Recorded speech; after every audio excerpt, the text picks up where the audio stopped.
Okay. All right. We are not live on YouTube yet, so let me see what's going on with that. Uh-oh. Uh-oh's right. The amphibians.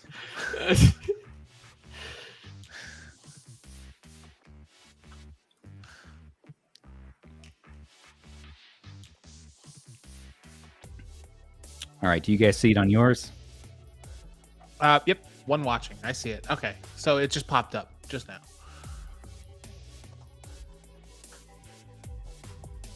How you guys doing? I'm doing well. I'm excited. There I'm we go. pumped. There we go. There we go. Okay. Let's retake that again.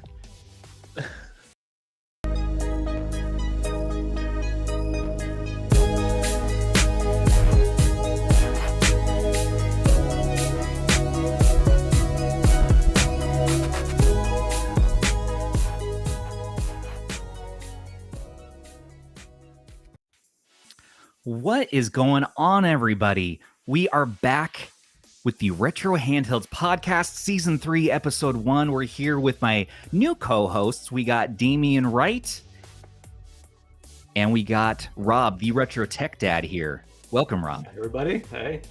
How is everybody doing tonight? It's been a while. Whew. It's been a minute. It's been a minute, Damien. Oh, yeah. It's been a week for me. I was off in, a solo land there for a few months, but now we're going back to the group energy. We're doing it live. We got the live chat going here in the on the awesome. YouTube and the Twitch. I don't know. We're streaming to like 4 or 5 different places. This is completely new for us. We have fancy graphics and trying a new platform. So we're gonna have some fun tonight. We have a number of topics we want to go over, such as the news, the hops, the hips, the happenings. And kind of an open forum podcast after that. So that's kind of a little overview. Starting with Damien, what have you been up to this week? What have I been up to this week? Yeah. So I've been sharing it with the group, but I took on a project to try to restore an Apple iPod Nano 7th generation. They came out about a decade ago. Those little thin ones that have Bluetooth, like the last one they ever made. Bought it, opened it up. They're not easy to open up, and it was full of rust. So got my money back and hucked it. It was not even worth the parts. It was gone. So that's the tech in my week, at least outside of actually gaming. No. It was only $45 though, the iPhone. Yeah, but again, I got my money back. So like, Okay, I just had good. a picture of the seller, and he's like, "Oh, all right, well, My bad. Yeah. No. Well, that sucks. I'm sorry. Do you have it? Oh, good. Do you have it there? It's in the garbage. Oh, it's in the no, it's in gone. the- I recycled the Can battery. we live and stream the your plastic garbage? nest. Can we go through the contents of your garbage? Yeah, I'm gonna go get the on garbage out camera? of my Like, kitchen let's talk and open about it up. this. Yeah, it's like banana peel, iPod. I tell everyone on YouTube to transfer over. Okay. Yeah, I was so- gonna say I don't think we're live on YouTube. We're We are. not there. Really? Yeah. I saw it on YouTube. We got to figure YouTube out. doesn't the like tech us right blunders. now. I don't know what's going on. It says no. Where's this at right now? I see some people are on Twitch. Some people are on YouTube. No, we're good. Let me see. I'm gonna refresh mine and just check. JLash, what are you saying? Oh, YouTube is working. All right. It is. I've got it up on another tab. We're live. Okay.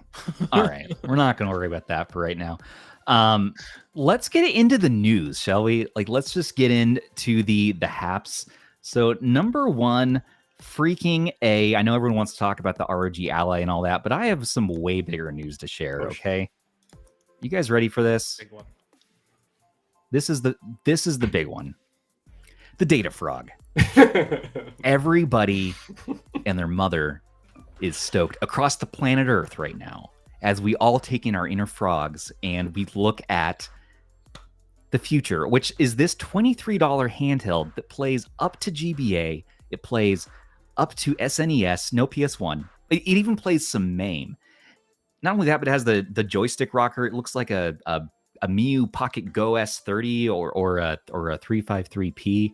I don't know, what do you guys think about it? This is blowing my mind right now. Well, chat's excited, and we're seeing a bunch of frog emojis coming. We're doing the frogs. I think everybody's pumped right now. For I don't this really have thing. anything that's green in my house except for this Subway cup. And this hat, now on sale on our merch store. Yeah.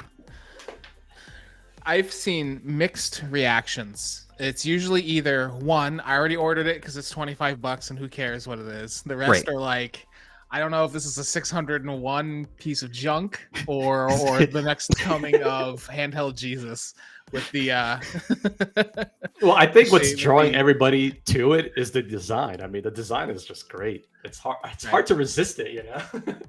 Well, I mean, in other companies have been making it, right? So we're seeing what's called the SF2000 or the S7 on some shops around the $20 to $30 price point, but it's only Data Frog, the frog, that's packaging it all up for the right price and mainly having that frog logo in their company brand name. That's kind of the selling point. People just attached frog imagery to this possible e-waste. Okay. But the fact that it's selling is because it has an IPS screen for under $30, which is nuts if that's true. I still don't believe it, and I think it's probably just a freaking lie, but we'll see. I would be wary of any of the specs that they've released on this because they said it has a 720p screen, which, you know, No. big ol' X to doubt on this. Well, there's no way it has a 720p screen. There's no way. Well, credit to we got Cadence in the chat here. Credit to Cadence, I think, for ordering it first, being the bravest soul of us. So Right. they're going to get it first. And I know Rob and I have a few on the way. So, Damien, do you have a Data Frog ordered yet? I think we actually I'm got on the other side some of real that, pictures waiting of to see an it. actual unit. We have an actual unit. Someone Someone shared it in the Discord, I think. Hold on. Wait, what? Is this breaking Yeah. news? Are we going to have Ooh, to this is switch to news the to me. Discord tab? All right, hold Let me on. see. All right, Yeah, what's going over on? in the, What's going in on? the Frog channel. You gotta head over to the Frog channel. I'm there already. Get on my level. I'm already here. Like scroll up for 3 hours. Where are we? What are we doing? Who has the frog? Look at that chat stream though. It's Who has the frog? Look at this. Victory frog. Thanks, Fagner. Rob, you said that we made it to the AliExpress bestsellers list. What the hell's going on with that air cushion? Oh, the AliExpress. You understand when I animal. ordered this thing? I think there were like 30 orders. There's like 600 orders now. Yeah. What the hell? This came out of nowhere, by the way. Like nobody knows anything about this. It just showed up, and What it is was like, this? cool. What is this thing? What Five is Nights this at Froggy's. thing? Dear If God. you go to the bottom of the Android channel Gaming. Stubbs, go all the way back to the most recent Okay. post. We Oh. have a user that just posted a link to it. So just Oh, click on nice. that little Very guy. Oh, thank you, helper. Wow. Oh, let's do some Oh, it first looks as- impressions. It looks as cheap as I expected. That is exciting, though. I mean, all right, just right off the bat for me, the bezels. Ouch. That is disgusting. That hurts my Awesome. feelings. No. Ouch. But the buttons, I mean, they might be okay. I can see the travel's super short. I don't know, Rob, what's your thoughts? You know, it actually looks a lot better than I was expecting it to look in person. I have to be Really? honest. For $23? For $23, I think I've spent more at Subway, honestly. Eat fresh. It's like, Mom, can we get an S? What is it? Mom, a can we get BitBoy S30? It's like we have S30 at home. We have S30 at home. Here it is. Well, apparently it plays up to GBA. Does it play full speed? Probably not. But they're showing main. No way. Like, look at that. It says it supports save states. It has a 1500 milliamp hour battery. It supposedly gets up to 5 hours, even though the battery, it looks like are some AA batteries. It's a 18650. It's like what you find in a lot of flashlights, or if people are into vaping, I think vape pens use them and stuff like that. They're rechargeable. They're larger than AA's, like quite a bit larger. No mentioning Subway, please. They forbade us after they pulled the sponsorship. I know, we're doing free shilling for Subway. Oh my goodness. Family now. Yes. Can we shill they don't have affiliate links for the Frog store. But we should maybe drop it in chat if people are wanting this thing. Because there's going to be at least 600 disappointed people very soon. Yes. We've been having fun pushing up the sales on AliExpress for no apparent reason, just to confuse the Frog company, just so Data Frog's I love that. What is media outlets picked it up though? Like media outlets. Yeah, here's the thing, man. Here's the thing. We did an article on it really quick, and or just a hype post, and then notebookcheck.com picked it up, referenced the Instagram where we had mentioned SF2000 because it's like a random name someone had dropped in the chat, and then it got published to the internet at wide, and like 3 or 4 other news sites are like the SF2000, the Game Boy Advanced machine of your dreams. And it's just wild. Like, is this how fake news works? Like, what is? And it became real news, and now it is real news, and we are all legitimately excited for the Data Frog. Okay, it has a joystick. It has a lickable L3, not clickable. Lickable. Supposedly a gig of RAM, which seems entirely 1 gigabyte. unnecessary. 1 gigabyte of RAM. I mean, have we even found any details on what the actual processor is? You better believe it. Mystery, basically. You better believe it, sir. If you head over to Retro Handheld's website, the latest article from today, we reported that, because AliExpress lists this, okay, so nothing special, but it is the SL4350. Have you not heard of that? Where have you been for the last 10 years? Yeah, it's the SL4350. 4350 has been in some of the hottest gaming handhelds of my life. Some Data say Frog the SF2000. Some say the powkiddy Arcade 2023, whatever it is, inside, if you take out the RK3566, has a 4350 underneath it. So it's a dual chip technology, blast processing, the latest in. What if the Data Frog has Wi-Fi, guys? Then this would be useless. You just throw this in the garbage. You know, I've got my little dongle for the Arcade 2023. This is a family stream, sir. Don't say the word dongle. Are we going back 2 years in time here? What happened to my Wi-Fi chip? I don't know. I wish. Yeah, I mean, I was going to talk about the 2023 later on, anyways. But why no Wi-Fi? Why? I know I keep saying this. I know, and a lot of people are saying, well, it's not a big deal. Stubbs. What? Please accept its shortcomings, please. I will accept its shortcomings and its shortcomings.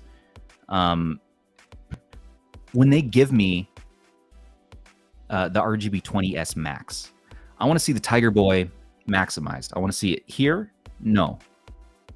Here. These dimensions. Big. I want to see 18-inch by 18-inch RGB 20S giant sticker.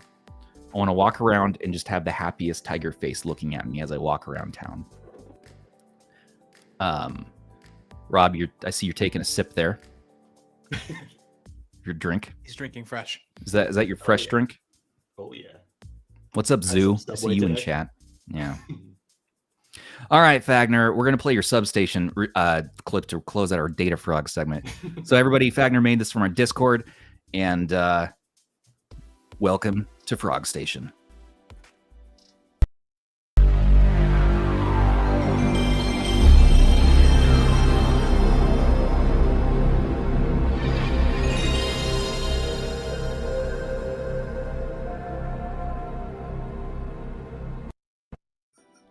Retro handhelds. What did that say? Retro handhelds. America. It said like licensed. License. I love it. That's amazing. Thank you so much for making that. If we could get some custom firmware for this thing and have that be the intro when you turn on the device, perfect. You're gonna get a lawsuit from LeapPad. Jesus Christ. Okay, so moving on to our next piece of news. Now we're going to talk about the ORG Ally. Where do we got that here? So, Rob, do you want to tell us what you know about? I actually don't know a lot about it yet. What do you know? Oh man, On the RG spot. Ally. This On the spot. You know, I guess I don't want to say it's going to be a Steam Deck competitor because it's a Windows device, so it's going to be kind of going for a different market. But from what I've heard, it's got I think a custom Zen 3, I believe, APU that's going to be including in there. I think so. Yeah. The rumored price is $650, which if that really is true, that's going to be something special. I think ASUS might actually have a winner on their hands if they can actually come in at that price point. But it's a little bit smaller than the Steam Deck from what I've seen, so that's Really nice. Yeah, it's got a 7-inch screen, 1080p, I believe. It looks pretty awesome to me. I mean, I like seeing more players in the space, and especially a company like ASUS kind of jumping in will be very interesting to see for the market. It's kind of nuts how, like, in the past year or so, we've had lots of different competitors coming in, so it's kind of amazing right now. Yeah. I dig the look of it. If for nothing else, I like the look of it. I think it's definitely very ROG. It's definitely got that gamer. Yeah, it's got that going on for sure. And look at the RGB back thing. buttons. Yeah, what's going on with this? Yeah. Are those analog or what's up with those M1 M2? Like, why is that slanted on the sides though? It looks like a Logitech mouse almost, with like the color scheme and the buttons and stuff. I mean, It's not a fun. Logitech product, but It's fun, but it's a lot of sharp angles to it, which is kind of. I agree with that. Well, I think I forget who I saw demoing it. I think it might have been Linus, and he was showing how, like, you prop it on the desk, and that's kind of why it's very angular. I'm like, well, if you're going to need to prop it on your desk to use it, then it's kind of like, why does it exist then? Because most people want to kind of be away from their desk, you know what I mean? So Yeah, I know. I'm not sure who this is for. I suppose I get it. That it's going to be more powerful than Steam Deck. It's going to be like $1,000. It's going to compete with the Aya Neo line of devices, never-ending SKUs. But I mean, it's nice to see another player enter the market at least. You know, I dig that ASUS is getting in here. it's definitely for your customer that's looking for that's just now understanding like kind of where this scene is. Like the Aya Neos and the 1X players and the anbernic Win 600s and stuff. They've all existed, and that's something we all know about. But your average, I mean, this is, you know, still a growing group space, right? Like I know I bet what is it, months ago, a big rant about this on the with the Logitech G Cloud before it came out, right? But like you were upset. Well, I was excited actually. I was disappointed later. Oh right, but, you're disappointed this time. But even then, what I said said then kind of applies now. This is something that's approaching the average everyday gamer market, right? Like they're looking at this. It's an ASUS product. It's going to come out. They're going to understand that this is a brand I can trust. If you say, hey, you should buy the 1X player or whatever, they're going to be like, what is that, right? And it's like, oh, you got to order it out of China. And they're right. Where are we going to get a lot of hoops you have to jump through. This is something that you'll probably be able to buy retail, just like the Logitech, or at least be able to buy on like a, you know. Well, I think Best Buy has a notification page, so that's already a good sign. I mean, just there you go. Having Best Buy, Amazon, like, you know, you don't have to worry about returns. You have customer service there, you know, customer support. So that's a big difference from some of those Chinese handhelds. It's just like, like we're all used to, if something breaks on our handhelds, kind of fixing it ourselves. We're not going to expect a refund. I mean, at most, they'll send us the part if we prove to them that it's broken via a video, and then back and forth with customer service for about 2 weeks. No bitterness there. Everything's fine. I know someone went through a huge ordeal with the Win 600. Their motherboard fried, and just getting a new motherboard. I mean, it was a couple of months in terms of just trying to get a replacement part. And it's like, the product's not even a year old. It hasn't even been out for a year. So it's like, you got to stand by your products. And that's the biggest problem with the Chinese handhelds for sure. It's just like, you don't know what you're getting, basically. It's a logistical nightmare sometimes. Yeah, it can be. And are we all seeing the frog jokes happening in chat right now? All the dad jokes from Myro. They continue. They continue to go. Yes, they've been going. I feel like I had to draw attention to it at least once in the stream for it to not be awkward. So, good job with the jokes. A dead Win 600? No, nobody has a dead Win 600. all perfect. Just kidding. There were a few in the batch I heard that did have some issues. Most of the ones we tested were pretty decent. But as far as the ROG Ally goes, yeah, I don't know, guys. I can't say I'm super hyped for it yet. Maybe I'll have to see it in action. I know that Linus Tech Tips, of course, showed it off a bit, but that's big. And that was big.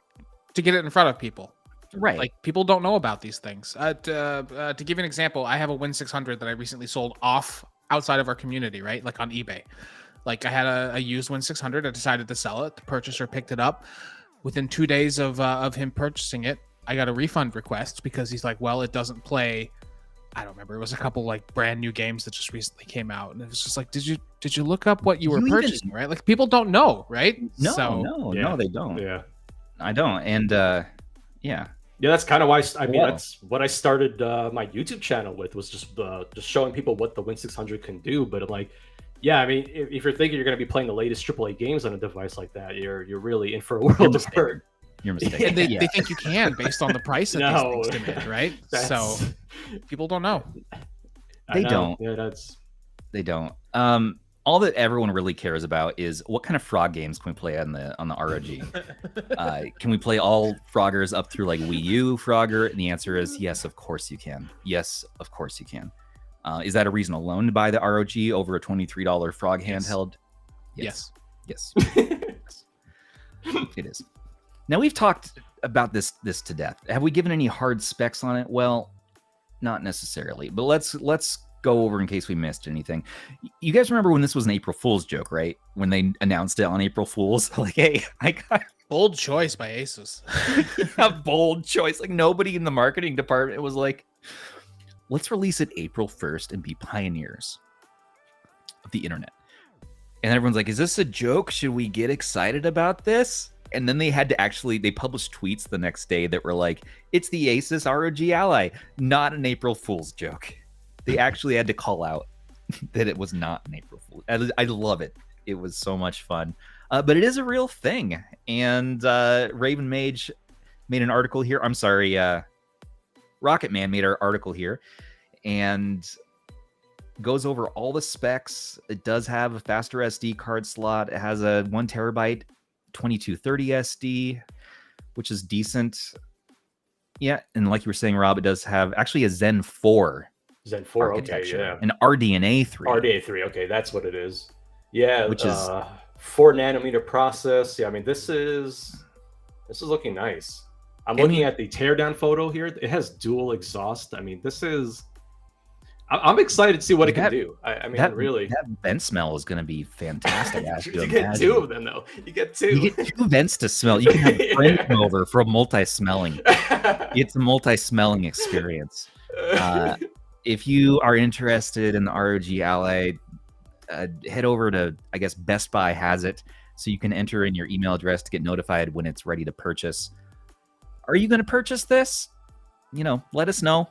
What are your thoughts? I like the buttons, though. I like the transparent multicolored buttons. That's fun.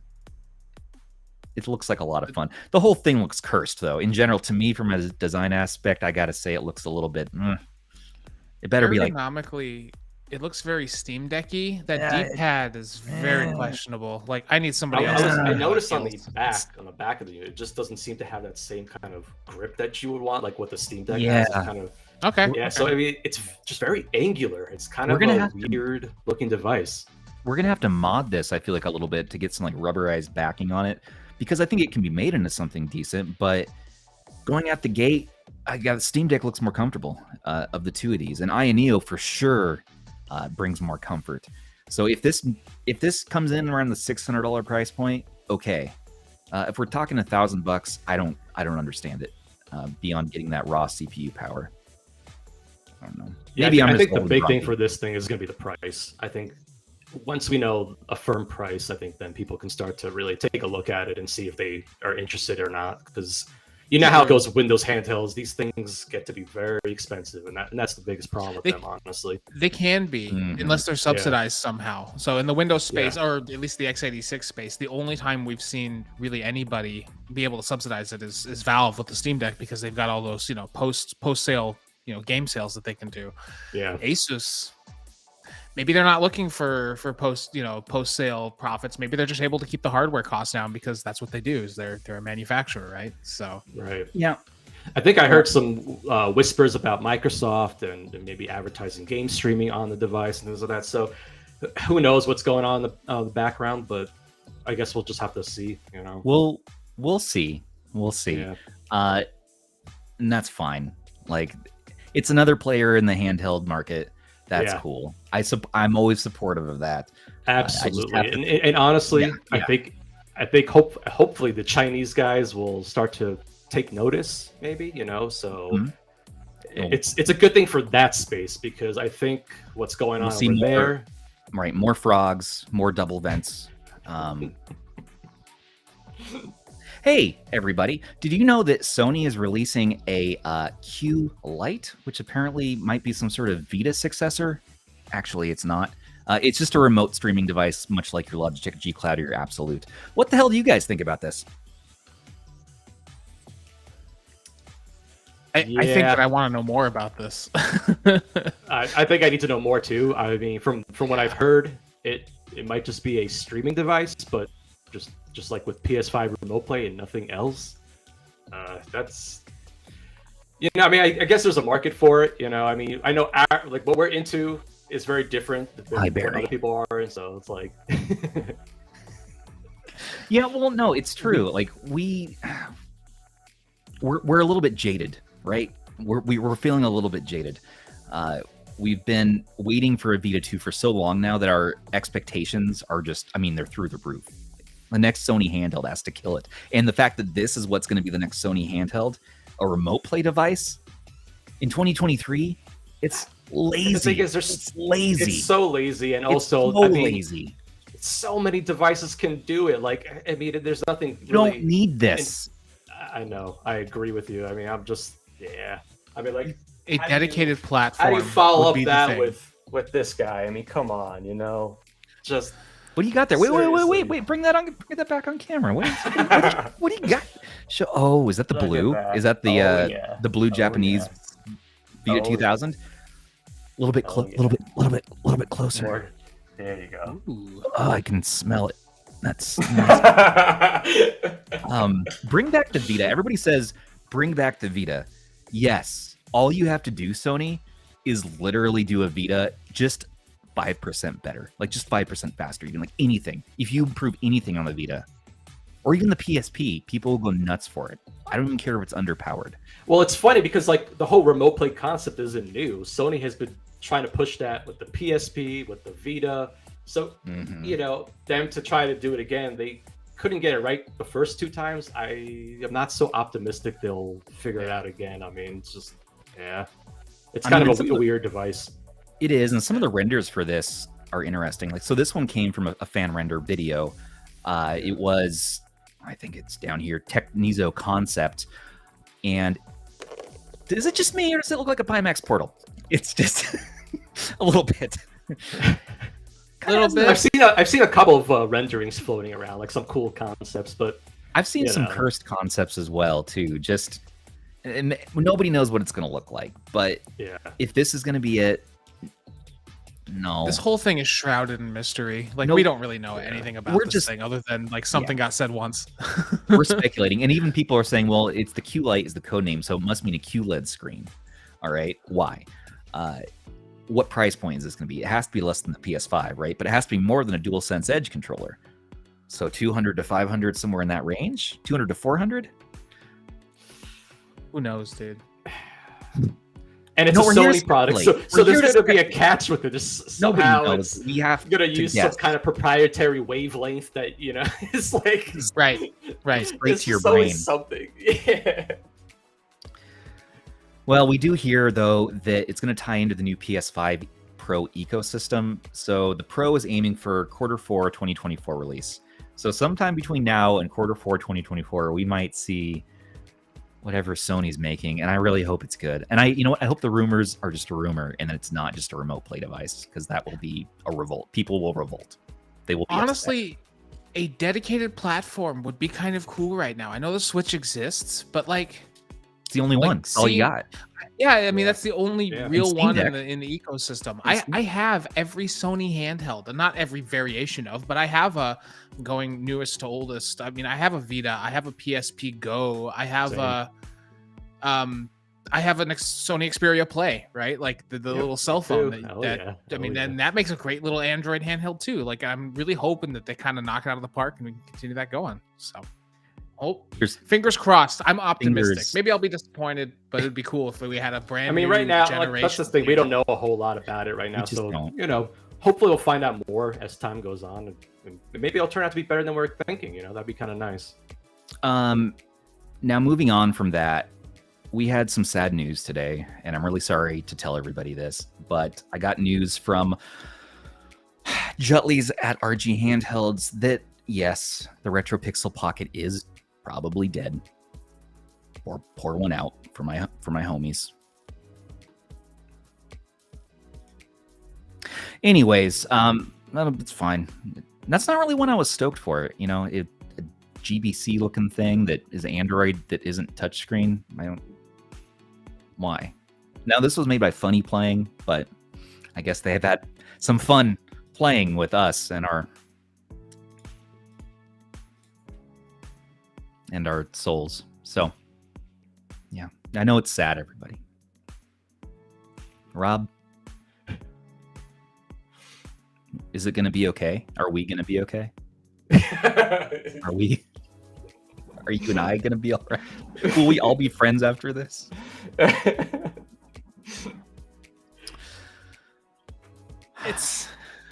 It's a kind of a thing that kind of existed for a minute and then just disappeared. And I guess it never really existed technically, did it?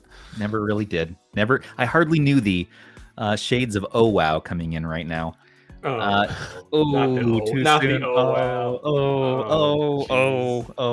Miu P60.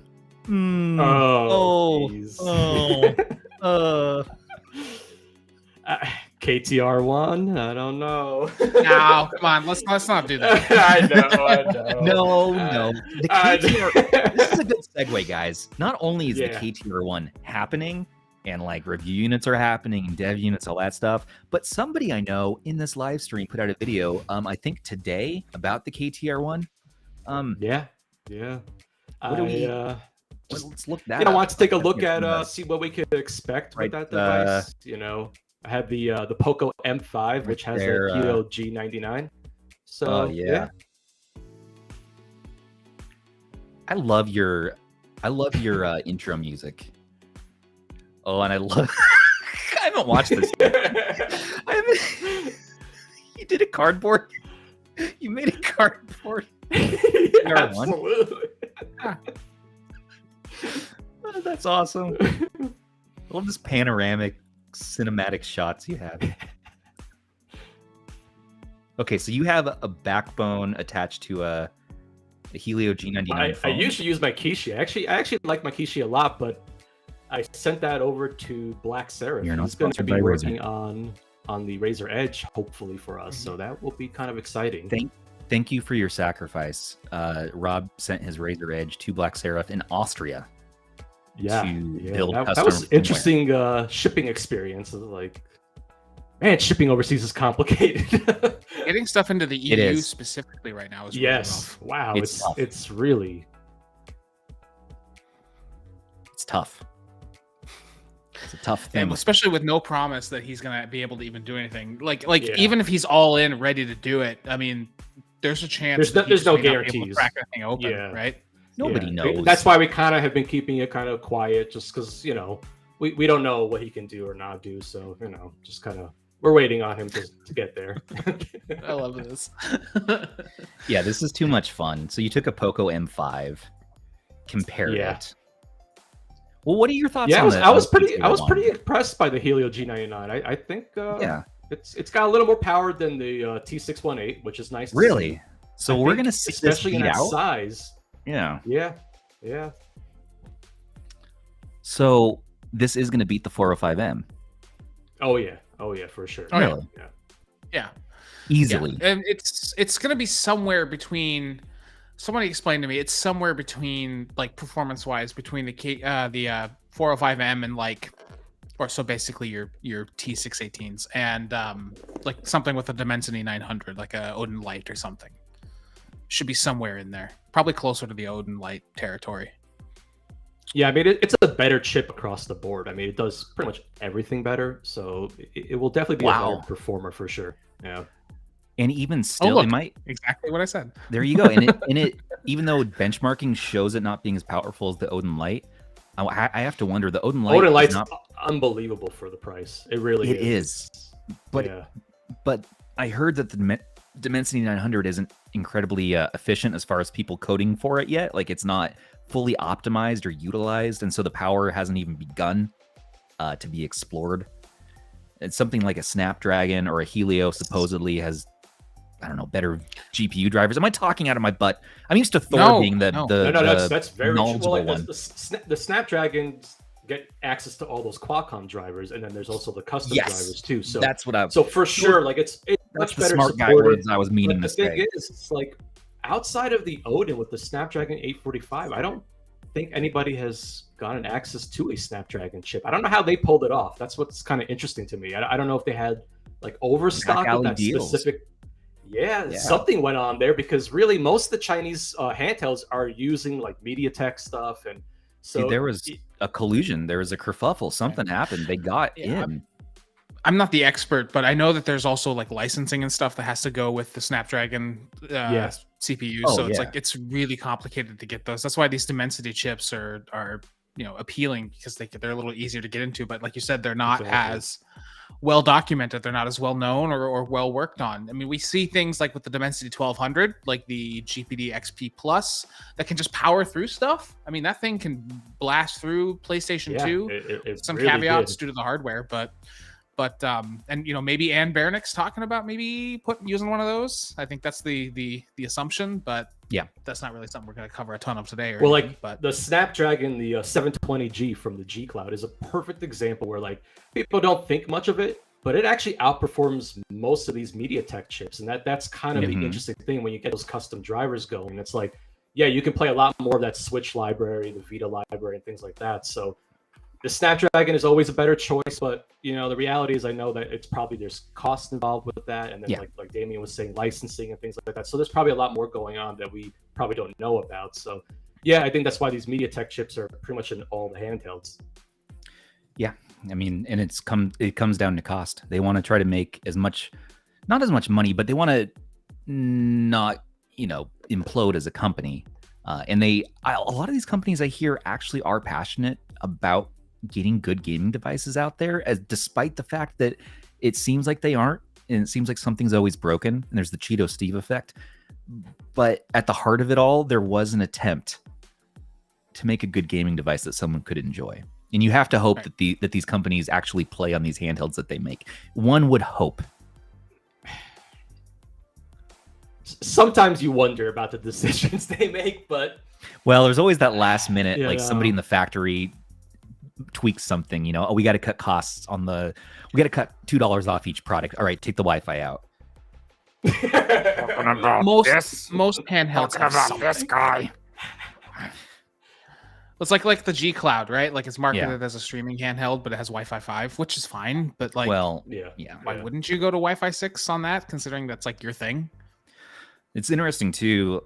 Same thing with the Absolute. Absolute's got the same thing. It's like, what? Why? Yeah. If it's a streaming handheld, give me 6E. I mean, it's the latest standard. If you have the networking equipment for it, it's going to give you the best thing. How much more would it have been to do 6E? I know the future-proof a lot of stuff too. Yeah.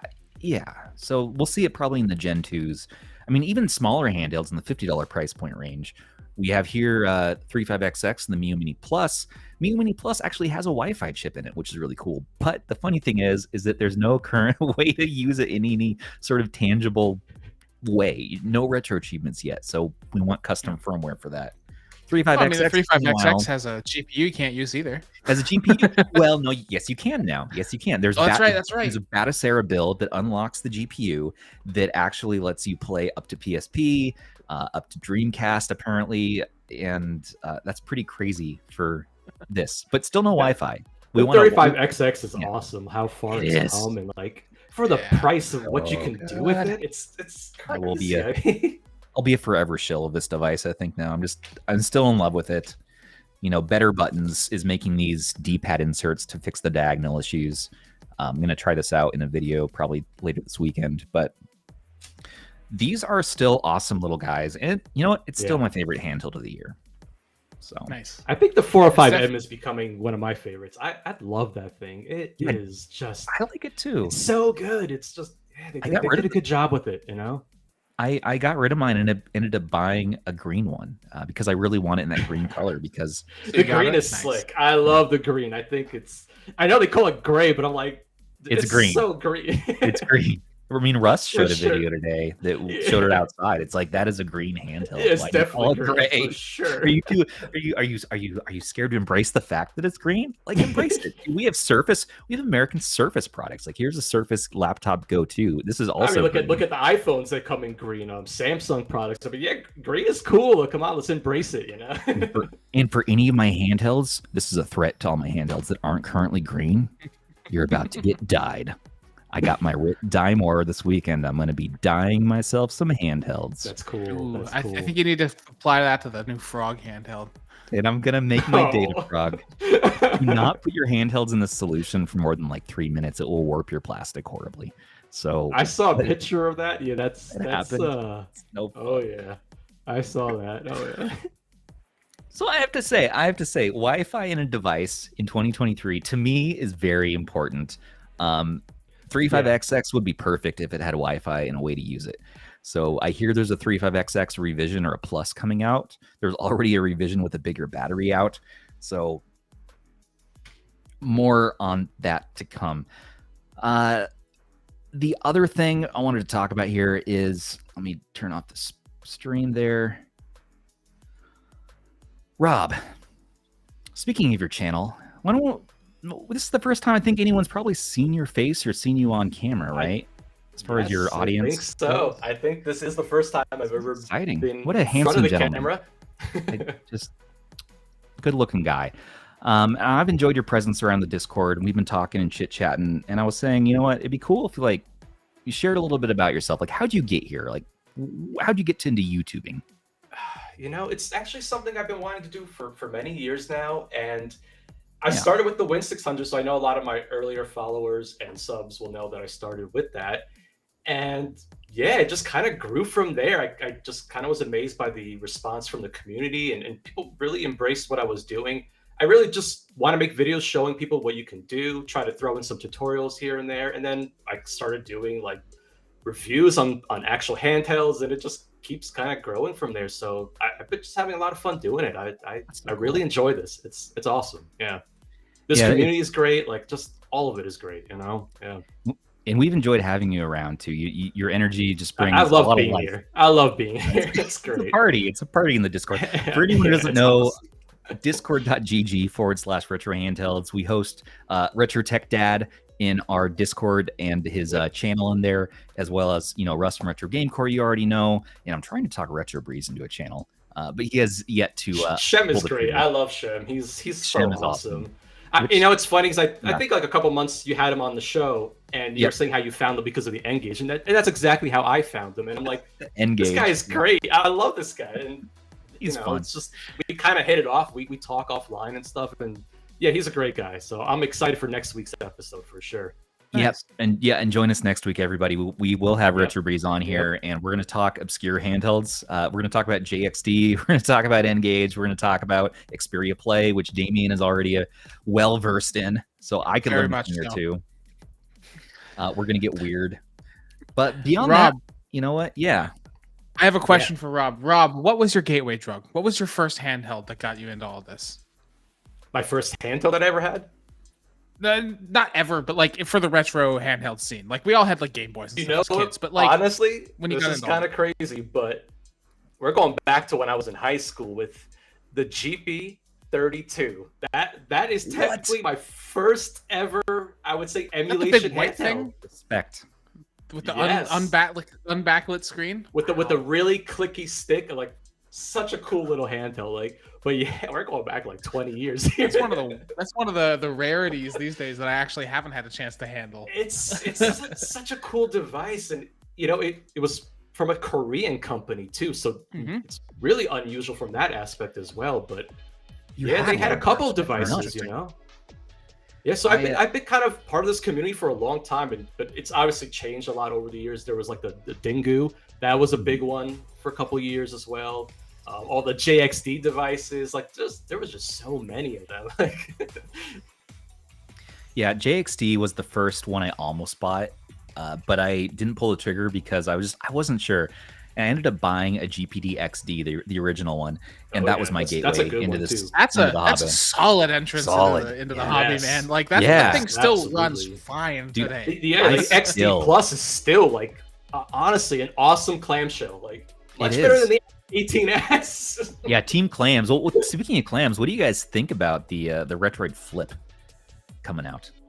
I'm excited for it. You know, I mean, again, like the thing is, I'm getting kind of bored with the T618. I've covered it so much. I'm like, so much. You know what it's gonna do. But now it's in the clamshell. I love the form for sure. That's where I'm at too. I'm doubtful about the sliders, like because they're sliders, right? Like I'm hopeful. Like, I mean, that'd be awesome if this thing showed up and they're amazing. And it's like, I don't know what I ever thought about sliders, but I ordered 3 flips. It did. 3? Did you seriously order 3 flips? Yes. That's what we're talking about. He does this all the time. Listen. Now, hey everybody, calm down. Just chill out for a minute. Now, I ordered 3 flips. Yes, one of them in cold gray, one of them in watermelon red, and one of them in indigo. The right choice. Now, I'm sending one to Aish for him to review on the channel. And then I got to pick between 2. So I think I'm going to pick between my watermelon red and my indigo in the end.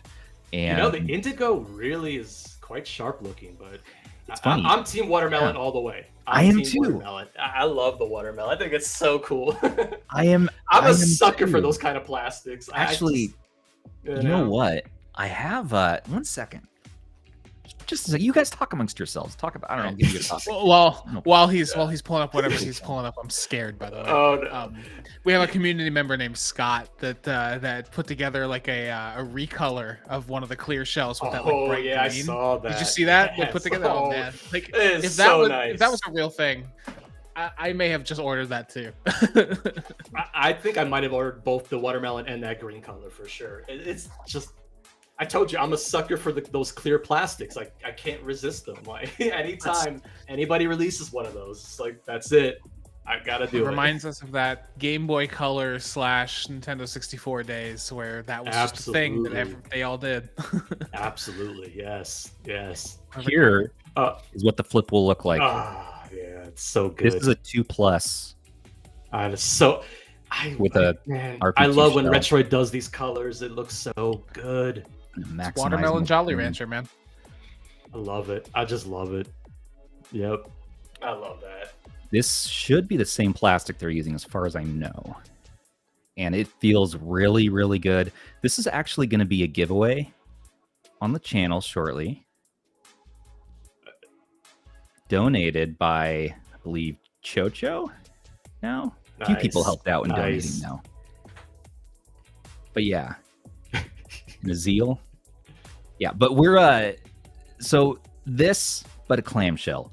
I dig it, but I'm probably still gonna end up with my indigo. Every Retroid product that gets released, I always end up keeping the indigo one for some reason. Even though it goes against all of my usual like OCD colorway choices, indigo just feels good, it looks good, and it's like solid, and I can take it on a plane and no one's gonna give me a second look, you know.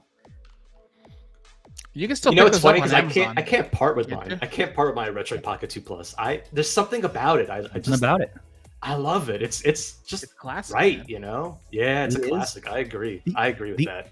Only thing is that it the screen is not great compared to the RP3. Well, that's true. Yes. Of course not. Yeah. Or even the 405M. And the 405M is a 403 screen done right. Okay. I mean, that's one screen that just looks crisp for 403. Nice color saturation, all that good stuff. All right, let me get myself out of my ego box here. So Rob, moving back to you. So you're a dad, right? You have Oh, yeah. two I have, kiddos? I have one kid, 11-year-old. 11 years I think old. she's trolling the stream, I think, too. She is. Is she dropping all these frog jokes? Oh, for sure. Yeah, I know that's her. I can tell.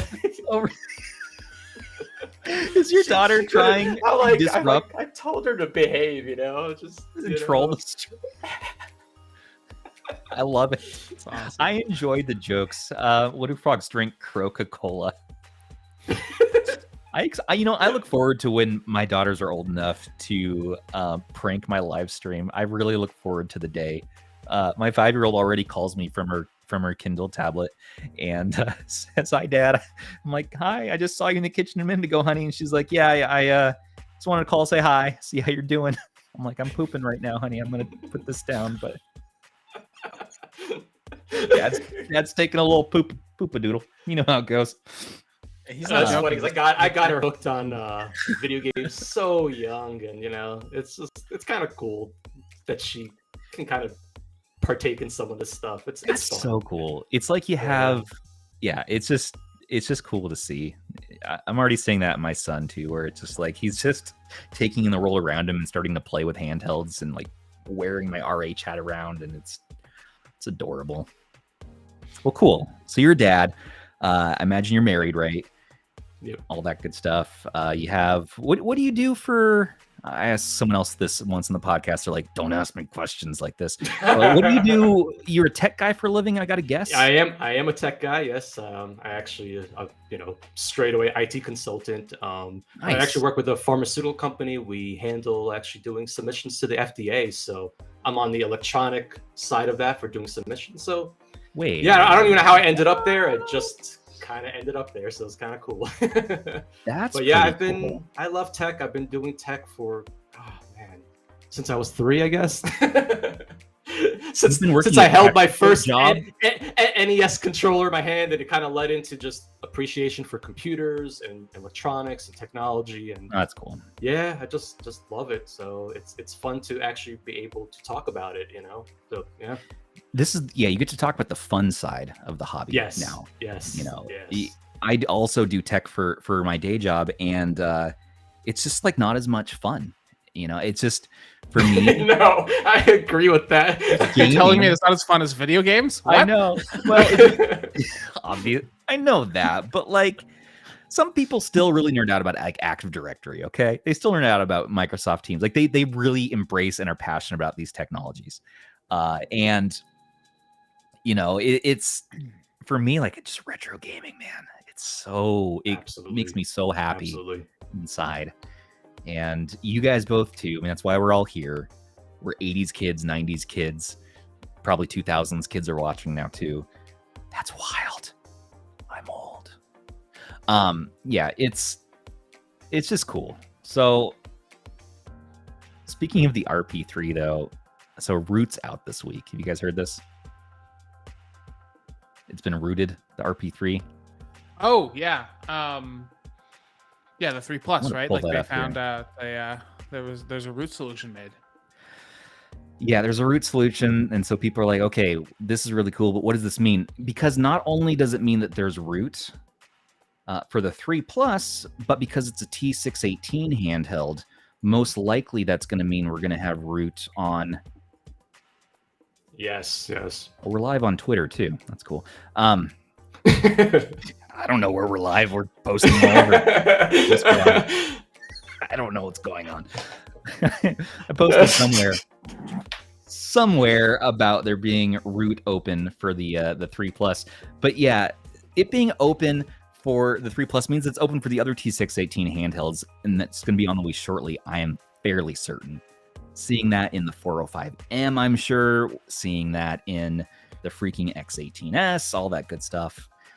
Yeah, I mean, for the X18S and even for the 405M, maybe if we get that root access, we can fix some of those issues with the Android ROM, because it definitely has some weird things going on, especially on the 405M. So that's the benefit, is if the Android ROM is garbage. That's about the one thing that's going to be a big deal. A lot of people talk about they're like, why? Like, what's the point, right? Because a lot of these devices, it's cool that you can do it, but there's not much you can't do these days. At least as an end user, right, who's playing video games on the device, that root will grant you. But if your Android image is straight trash, you're gonna need it. Yeah, let's make these powkiddy devices awesome. Yeah, exactly. We love to take, and that's the thing, man, is that I know that the 2023 that I rag on it a bit, but this is actually going to turn out awesome, I think, because of custom firmware and because people who are going to solder Wi-Fi inside of it. And we're going to make this an awesome handheld. We're just not going to stop. I mean, look at the 35XX. That thing launched to sort of ho-hums, and now look at it. It's freaking awesome. And we all enjoy it. CPU governors, right? Thanks, Kyle. That's a good point. And that's what we do in this community. We take things that are shit and make them not shit. And that's special. It's really special. Thank you. That's our new community slogan. New slogan. What's up, Rencho? Good to see you out here. Nice. So we're talking about other stuff.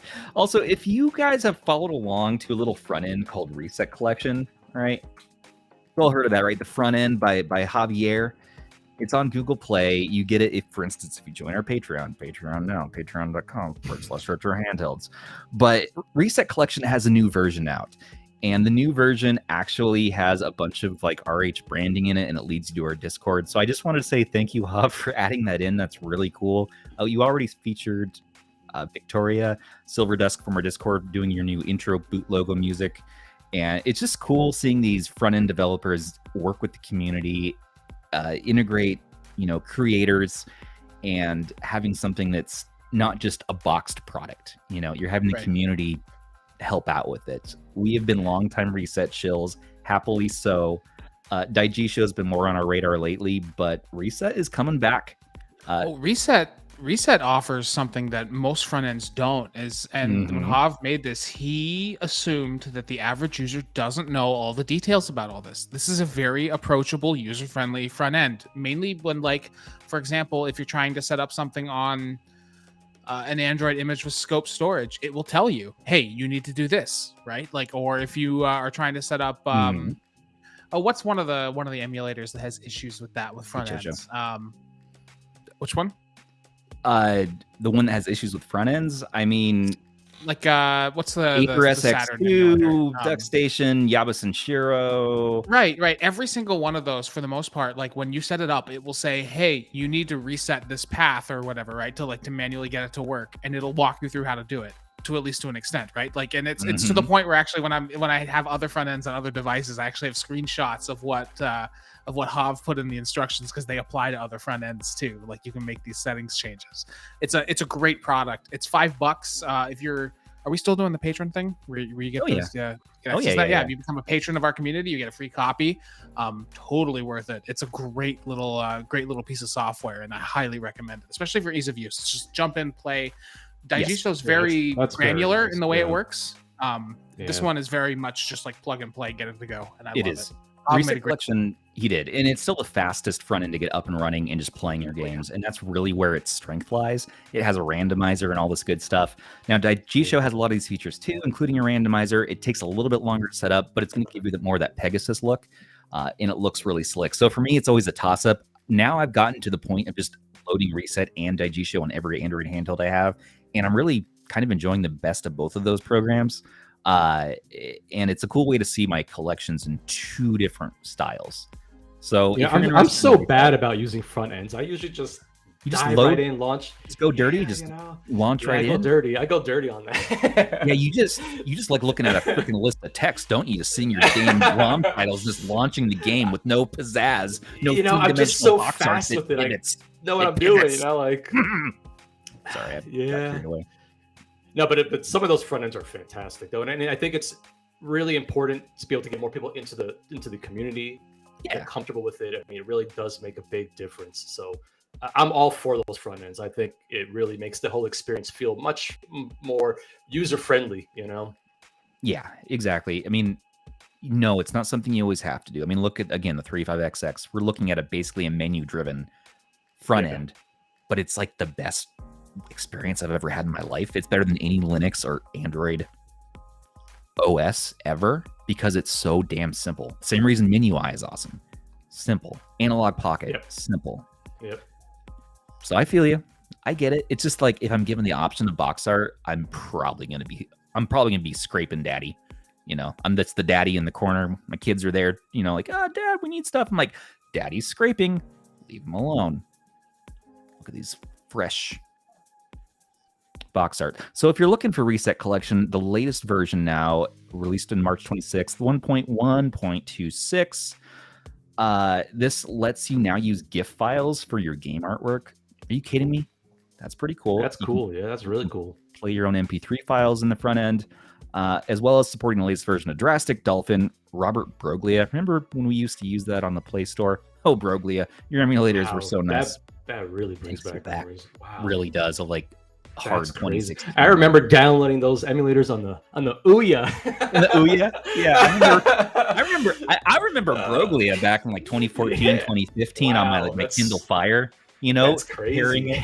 Pairing it with an iPega telescopic controller and playing it on my. The iPegas are good. They're just trash. They're trash. I can't. They're so good. They got a little bit uncomfortable. I remember getting ridiculous. Like, I want the biggest handle possible, and I got like a 12-inch Samsung tablet or something, and I put it in my iPega, and I was playing it in bed, and I was telling my wife, I'm like, look how nice these colors are. She's like, you are ridiculous. I love you, but you're ridiculous. And I realized, it's okay. I've been there too. Doing the ridiculous large size tablet on this iPega, like. What do you do? You can. Why not? Can't. Nothing's stopping you. People are doing cursed things these days with some of these pairings. I mean, I'm seeing like these Switch telescopic controllers that I guess are I don't know. It was Che Chow. When Che Chow was on the podcast last year, he showed us this like giant, huge thing that was streaming, I guess, from his PC or something. I don't know. It was the craziest. My favorite one right now that I've been kind of shilling for is the King Nintendo. The King Nintendo? What is the King? It's like the Z Flow 13, and he attaches Joy-Cons to the side of it. It's this massive Windows tablet. It's ridiculous. It's incredible. It's something so crazy that I would do it for sure. I love it. This thing? That's is that the Z Flow or whatever it's called? Yeah, ROG Flow. Yep. So this guy took the Joy-Cons and attached it to the side of it, and he's holding it like it's a handheld. Like, is this in the retro handheld Discord? Maybe. I think I shared some a YouTube video to some guy who did it, and it's just like cool. I mean, people wonder why. Here's another thing: people taking their Surface Duo and throwing it into a GameSir. I mean, that's cool though. Oh yeah. Hey. If you're going to use the Surface... Oh yeah. Now. Yeah. Oh yeah. That's nice. What's crazy though? I've been wanting to do a video on this thing for the longest time. Why don't you do it? What's stopping you? I know. I just haven't got to do it. I'm like, I need to do it. I was going to do like the Ultimate DS or something. Yeah, well, I mean, here you go. This is posted by... Yeah, that's exactly... is that a GameSir? Yeah, Arlen. That's exactly... Arlen B, yeah. This is a GameSir X2 attached to a Surface That's actually Duo. The one I use with it. It looks good. It's really like a perfect fit. It does. Yeah, and it's gray, so it matches the silver look on it. It's not too much off. I mean, you could put on a... they have little snap covers that go on the Duo, so you could probably color match it a little bit closer, but that's... Well, the reason why that GameSir is good is because on here it doesn't have a USB-C connector. It's a Bluetooth controller. The problem with the Surface is that it's got USB kind of like off to the side. So you really kind of want to use a Bluetooth controller with it. Center. There you go. Oh, there you go. Let me see that. Yeah. Yeah, can you see that? Wow. And so it's kind of off to the side. So that's why like the GameSir is really perfect for this. It doesn't have any USB on the side. It's just a Bluetooth controller, and it just sits perfectly with the Surface. It's great. I had the Surface Duo for maybe a few days from Best Buy, and I didn't like it for really anything in the end. Like it wasn't amazing in any one Yeah, particular I agree. thing. Like I wouldn't personally use it as like a daily driver. Yeah, there's I no tried. way, you know. I I agree with that. I thought it'd be decent for like ebook reading, which it was, but the battery life was so low that I would get battery anxiety reading a book on it. And so, and in the end, you don't have physical controls for your DS gaming. So I'm like, I'm just gonna return this thing. Yeah, yeah. I'm hoping for a revision from Microsoft because it's a really cool idea, and I like it better than like the Flip or the Galaxy Fold. Having two hard separated screens. You know, I would love to get like a used Z Fold 3 or something like that, just to mess around with it, just to see what it can do. But they're still kind of expensive right now, so you know, I've been keeping my eyes on it though. I've been keeping my eyes on it. Yeah, and we'll see how they turn out. All right, let's move on to some other stuff. What games are you playing right now? Like what's on your playlist or even your backlog? Turtles in Time. Hell yeah. Yeah. You know, I've actually beaten it twice, and each time I keep forgetting to take a picture that I actually finished the game so I can upload it. Oh, for game of the month. So I've been playing through it a couple times already. Right. Like... Let's pull that up. Game of the month this month is do we have too many channels now? Game of the month. What is the winner today?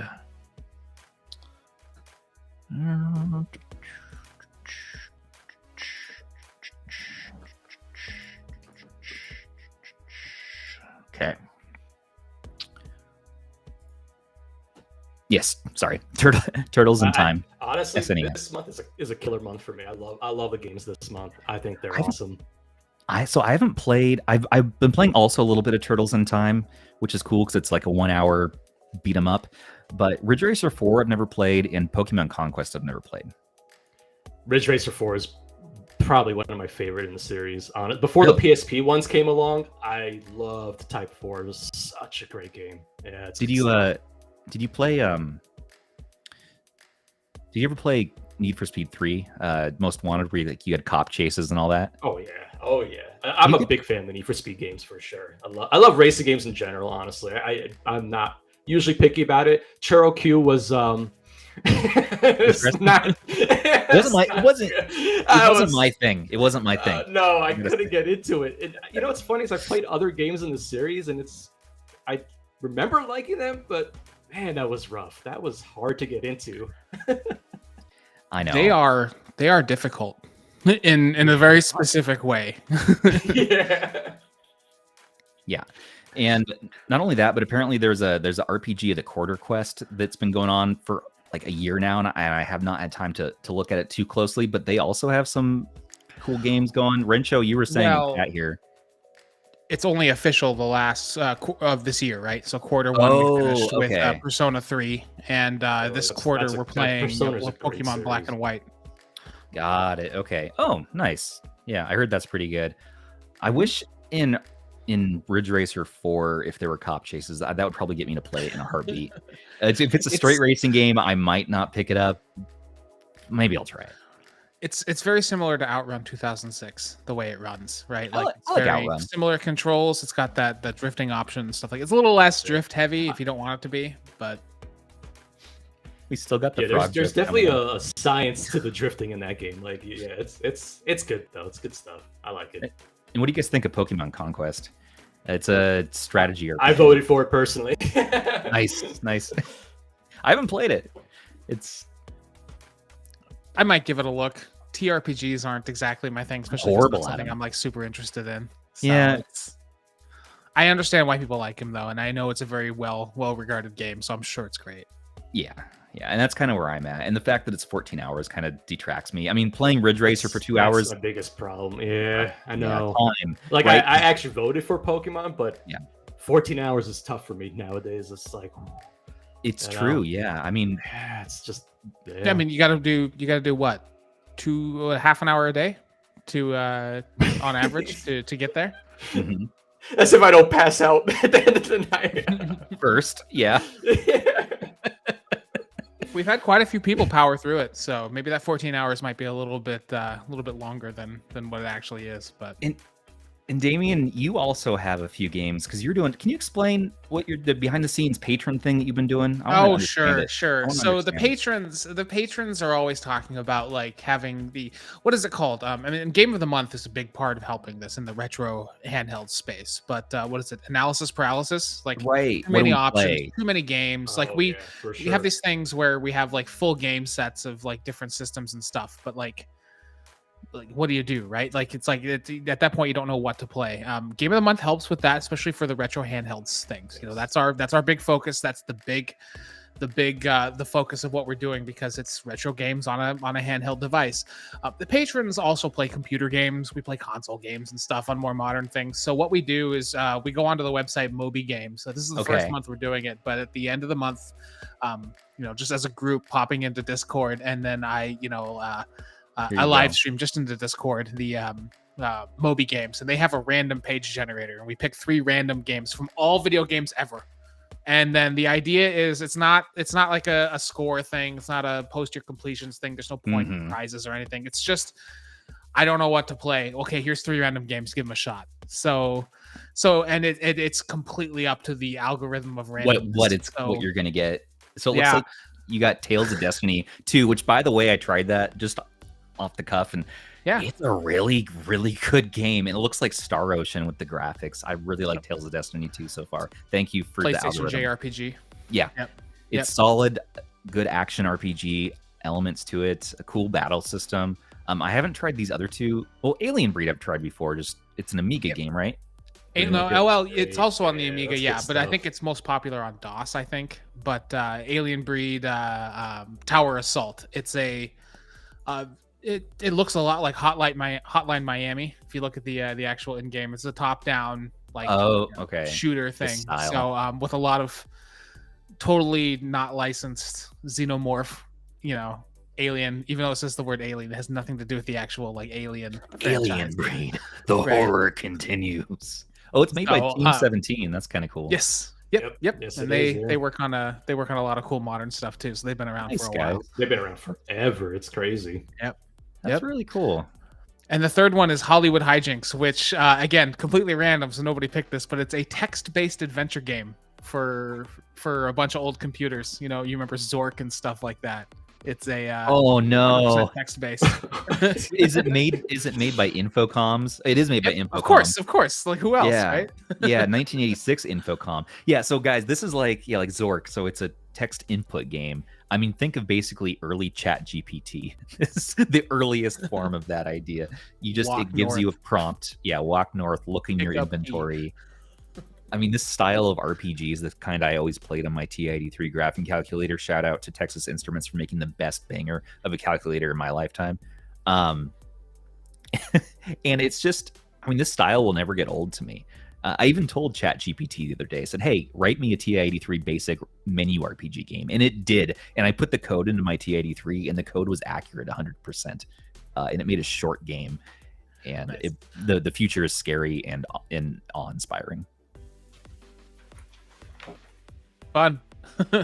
So it's just new games to try, right? So you obviously like Tales of Destiny. I do. I tried Hollywood Hijinks, and it was just like, this is kind of hard to go back to. Yeah, I know. Oh, see you, Fagner. Have a good night, man. So not only that, but let's move on to our round table. So Tech Dad, you kind of talked a bit. Is there anything else you wanted to cover? Floor is yours. No, I think I'm actually going to be doing some G Cloud stuff next week. Really? It's weird because it's one of the most requested things on my channel. I don't know if it's just that there's been more interest in it over time, but I've definitely seen an uptick just looking at kind of the algorithms and whatnot, what's going on in terms of the data that I'm getting. And I was like, okay. Some more G Cloud stuff next week. I'm definitely going to be covering that. It's one thing that gets requested quite a bit, And we're looking forward to it, and can't wait to post it in the G Cloud channel. Yeah. And as far as I think is it still $250 on the website? I think it might still be on sale. So that's another thing too. As of today, it still is $250. So, we'll have to drop a link to that. yeah, if you even want to give us your link for it, we'll be happy to drop that in. But the G Cloud is still a solid streaming handheld. Yeah, Wi-Fi 6, right, instead of 6E. Or it's Wi-Fi 5 instead of 6, right? It's Wi-Fi 5. Wi-Fi 5. Yeah, pretty sure. Well, anyways. Yeah, looking for more content coming from you for that. Now, Damien, you've already been chilling the game of the month stuff. Anything else that you wanted to cover today? Any other just vibing with us? No, man. Like we've had a lot to chew on here. This is a lot more than our regular 10-minute weekly show, right? There's honestly, when the 405 came out, it was like finally something's popping, right? Like, because it felt like there's always like it feels like a drought, but a week can go by and we can feel like there's a drought for these new handhelds. But yeah, our attention spans are real short. It's horrible, right? Horrible. Like, that's culture now. But no, it's when that came out, it was like, cool, this is great. Posted a bunch of pictures, got to test it out, did some videos and stuff. It was awesome. And it's like, what's next? And all of a sudden we're being deluged with all these other handhelds out of nowhere. The X55, that's driving me crazy. Or whatever it's called. Like, Data Frog.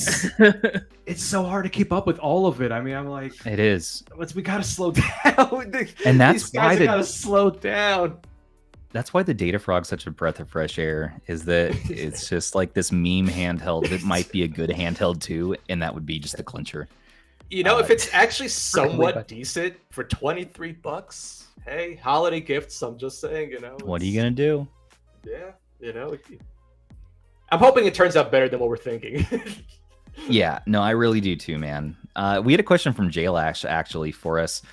He was saying, show us some. We're saying, what does root for the RP3 Plus mean for the rest of the T618 handhelds? Now, we covered that a little bit earlier, but I think that it does mean that we're going to see root on the others. I think it's naturally going to flow and follow. And we, again, really already covered that. But other question was, do you guys use any mods for your Steam Deck? Do you use shells, buttons, or stickers? And Damien's a no.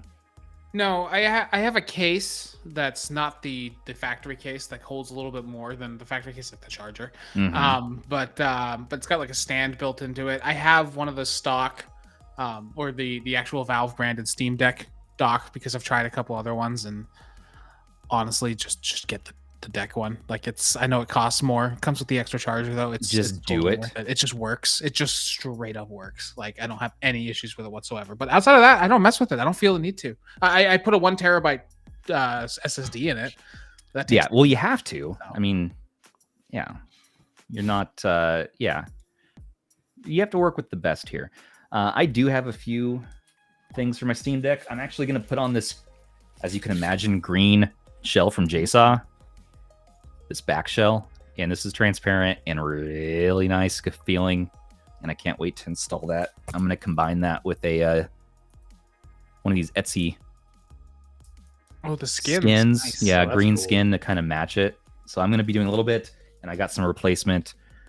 Shout out to Jelanimal and Dollar Bill for talking me back into buying one. But these are covers for the mouse pad, and they're kind of nice, grippy. So that's basically the extent of my modding for my Steam Deck. I haven't upgraded the hard drive.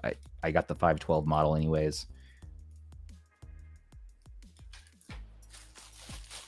And I do, yeah, like these guys were saying, I recommend a dock, of course. Dock it, use it as your desktop PC, even if you want.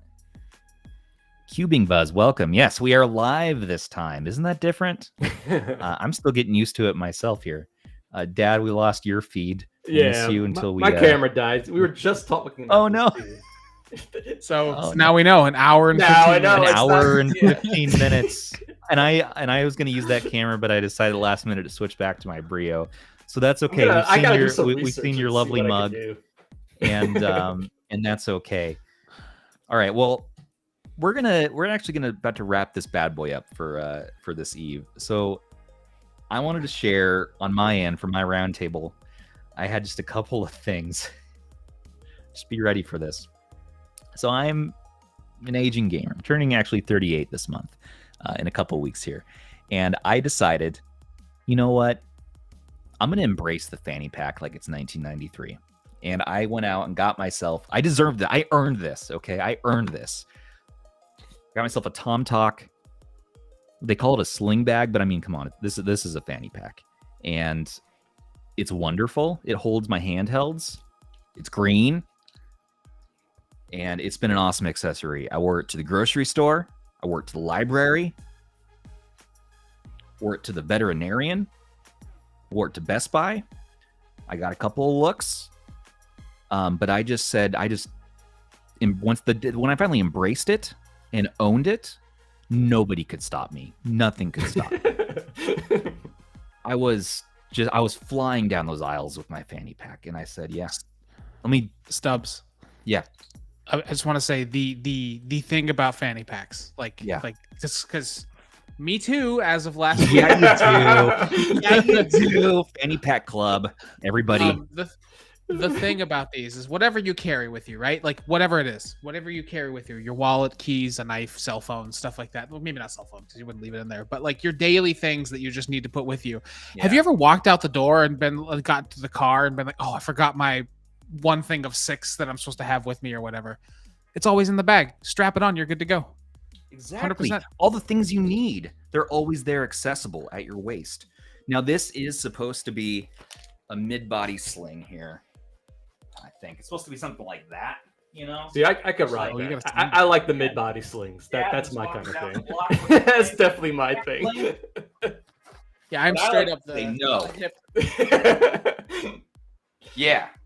Fucking to the side a little bit. To the side a little bit. OG right there. We're feeling it. And you can do whatever you want in this life. You are enough. Your fanny pack's enough. Just own it. Own that fanny pack energy. That's my homework to all of you. Next stream, I want to see pictures. I want to see reports of fanny packs. I want to see fanny. We have a fanny pack in the RH merch store. In fact, they'll have this logo on it.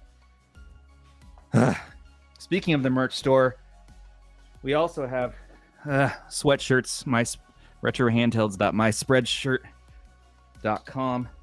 Look, we have dad hats now. God, get out of here. Look at this. We have dad hats, and we're going to put patches on them.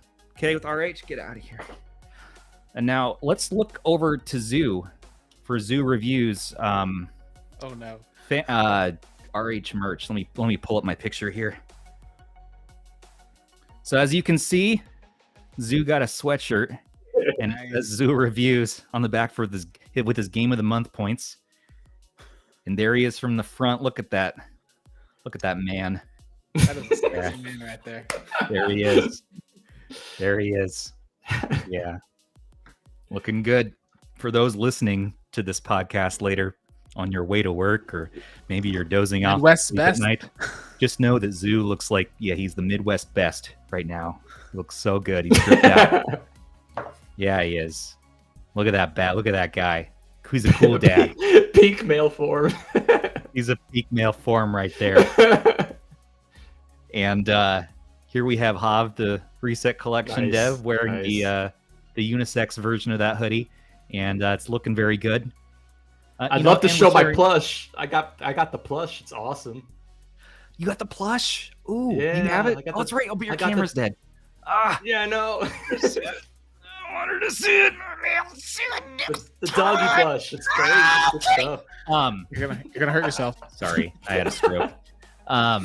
This is from Lufa, who is showing off actually the better D-pad. So there's actually a better D-pad coming out for the 35XX from the better buttons, sir. And this is what that looks like. Initial testing he was saying that it wasn't the best, and it got little bits of skin flakes trapped in the 3D print there. I don't love that, but there's a revision coming out, so I'll be covering that soon. So V1, I don't think anyone's ever going to see that except for Lufa and I, luckily, and it's the skin flake special. No shade, but we're excited for D-pad for V2. Yeah. But better buttons, really we're stoked for, again, having these inserts so that the diagonals are fixed, because that's my biggest complaint with that handheld. And that's cool. We're going to be putting those in. Yes, I think we need, I have mentioned that We need RH underwear. That has to happen. Kyle, you see that in our comments. Kyle, I've been telling Stubbs we need RH underwear. I agree with that. It has to happen. Thumb sandpaper, yes. Was that a powkiddy? Yes, it was. Powkiddy. We got to have Wicked Gamer back on the podcast again. That's he's all great. I know. I'll go to my mailbox and kind of like whisper to myself, package from China is like taking my suspicious powkiddy package out of the mailbox that looks like a box of cocaine or something. My in-laws must be so concerned by now. They're over here throughout the week watching my kids hanging out with us. They're just like, "Where are these packages coming in?" I just grab them like, "Yes, this is mine," and I go back into my cave. Oh, Stubbs, your kilo has arrived. Yes, my kilo of ROMs has arrived. I'm going to open this up. Enjoy it. So, all right, my last topic I have for tonight for everybody. I want to take you on a journey with me for a moment. The journey is bedroom gaming with your spouse, significant other, or maybe just a friend. Expand. I built myself video game. The Xbox Design Lab. I made myself a Elite 2 in green, of course. Ooh. This has been a lot of fun. I made this because, and I got myself a Minisforum NUC XI7 for a bedroom PC that here's what I want, okay? I want to lay in bed. I want to push the on button on this controller. I want it to turn on my PC, launch into Steam big picture mode, play Borderlands with my wife. Is that so much to ask? Why has nobody in 2023 put together some all-in-one solution to make it so I can do this, what you can do with an Xbox today or a PlayStation today for a consoleized computer? Nobody's done this. You know what's so crazy about that too is that I'm sure many have forgotten about the Steam machines, Like, yeah, that worked. That was a thing. It was great. It was a little box, but the problem was, software wasn't really fleshed out for it, So it just, it wasn't very. I agree with you. I think it's a great concept, Fanny pack life. Thanks, Barry. That's the thing. I have an under TV PC that I use for emulation. If I want to play on the TV, like the deck is cool, I can dock it and stuff. I mostly use that in the bedroom. But like if I want to play on my TV, unless I'm like going from the deck, I have a computer that I have a little microcomputer under there. It'll play up to PS2 on 1080p and same thing. I remember the same thing. It was just like I remember looking up like how to turn on a computer with the Bluetooth controller. And everybody's like, that's not a thing. It's not. It's crazy.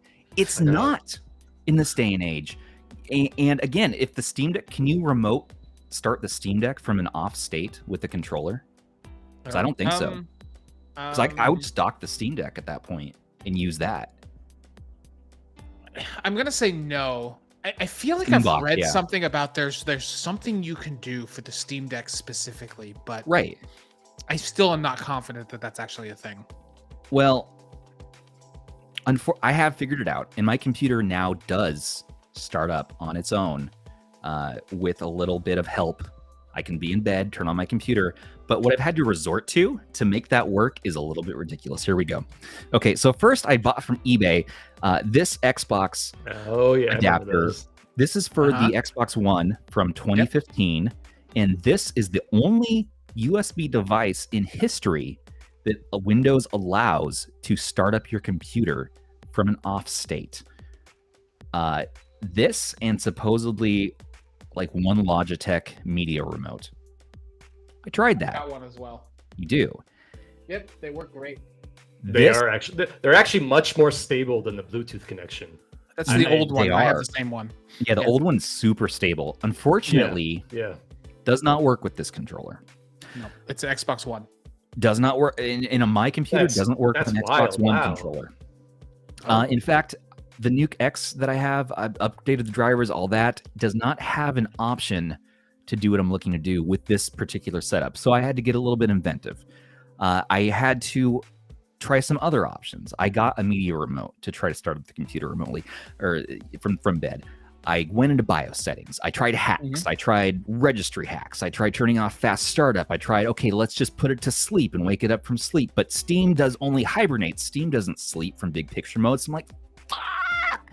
What do I do? My wife's like, just let it go. Why don't you just walk 5 feet to the computer when you are already walking by the computer on the way to where you sit to go to sleep? And I said, it's not the point. I want my technology to work how I want it to work. She's like, all right. So I went to the next level. All right. I got this thing called a SwitchBot, which is a physical robotized finger that goes.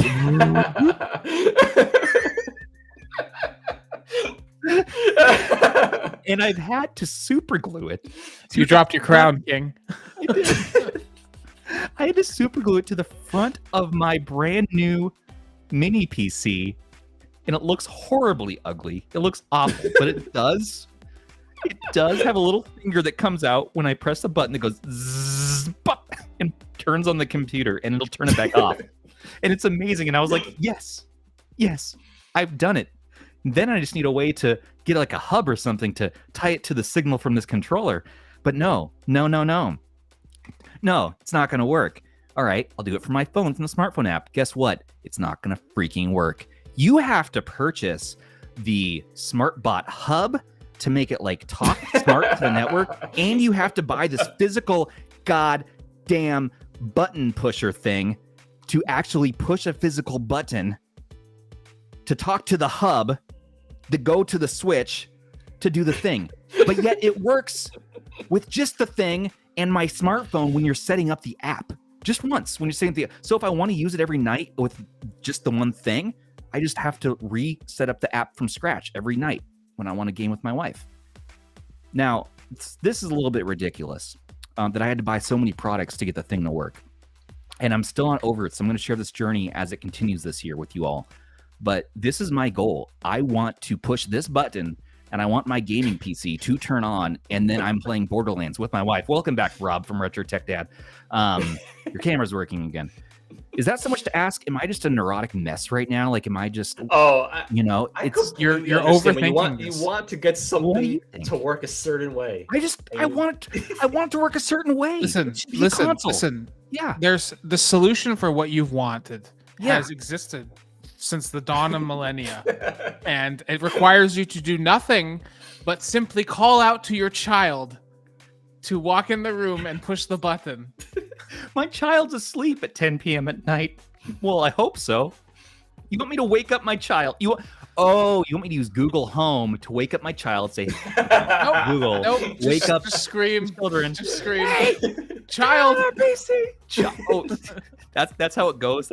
Hey, child. One of our 3 children name on YouTube. Comes running into the room. Says, yes, father. Please turn on thine computer, please. Okay, father. And he walks up. Boop, boop. May I have a midnight snack? Go back to bed. What are you doing up? You asked me. No, it's... Anyways. Well, I'll figure this out, everybody. I'll figure out a way to be lazier. I'm not seeing it yet. And I haven't given up. I'm not going to give up. Ain't never going to stop. Nothing's going to stop me now. Okay? Can't stop, won't stop. Joseph, I did try a smart plug as well. Okay? I did try buying a smart plug, plugging the computer into it, pushing a button to turn on. But the problem is that the computer is still off when you push the power to the smart plug, because it's still just a computer plugged into a live outlet, which no computer on the planet turns itself on from just having power, unless it's after a power off state from a power outage. So I could emulate and force a power outage from my power company. I could call my power company and say, please force a power outage in my house every night at 10 p.m. So my computer then automatically, after the power outage, turns itself on so I can play Borderlands with my wife. And they probably are going to say no. The other option I have is to create an RTC event from the BIOS to schedule itself turning on from an S5 state to turning on the computer into Borderlands to play with my wife every night at 10 p.m. The problem is, on nights I don't play, I'm wondering why the hell is my computer turning on at midnight and the room's hot and it's getting overheated and it's shortening the battery life and it's shortening the CPU life and everything's wrong and everything's a mess. Subway, eat fresh! This stream is over. Thanks everybody for watching. This has been Stubbs. It's Damien. saying your name for you. Rob, the Retro Tech Dad. And hey, look. Oh, and you got a little plushie, little doggy. Hi, guys. Oh, retro. We are going to continue doing these. This is the start of the new RH podcast. All right, we're on season 3 now. We're going to have this be the best season yet. We're going to have a bunch of guests this year. We're already reaching out to Tech Summit is going to be on. Retro Breeze is going to be on. We're talking to Sujano again. We've got to talk to Russ again. Maybe our boy Taki again. Who knows, Mike? This might be crazy. We're going to have a lot of fun, though. And please do check out both my co-hosts. Damien has some excellent content on our channel and been doing shorts for us. Check out some of his vids.